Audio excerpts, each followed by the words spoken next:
Hey, real estate agents.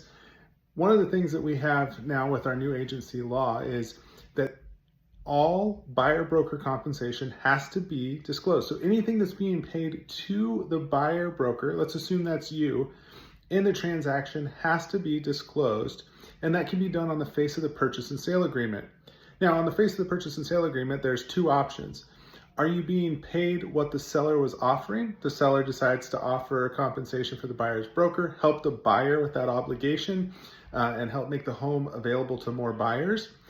And so are they paying you and you are accepting, your buyer is accepting what they have agreed to pay? Or are you negotiating for your buyer and trying to help your buyer get additional compensation covered? Let's say that you have X% in your buyer agency agreement and what is offered is Y%. That's less than X, but your buyer doesn't want to come out of pocket. So you have to help them negotiate. That negotiation happens on a form. There's a form for that. We don't use a Form 34. We don't just write a blank addendum to try to negotiate that for our buyers. We use a Form 41C, a statewide form, and that's buyer broker compensation.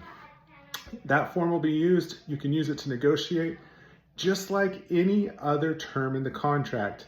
I've had some brokers say, well, this is new. This is going to be weird for sellers. But it's really not that new. It's not much different than if a buyer's asking a seller to help cover some of their loan costs or closing costs. That's been negotiated before. It's the same thing. This is a buyer's closing cost. It's a cost they have to close this transaction to pay for your service. You get to help them negotiate with the seller to get that covered. What happens if it doesn't? Well, that's covered in your buyer agency agreement, and you need to make sure you have that conversation with your buyer before you ever start looking at homes. Have a great rest of your day.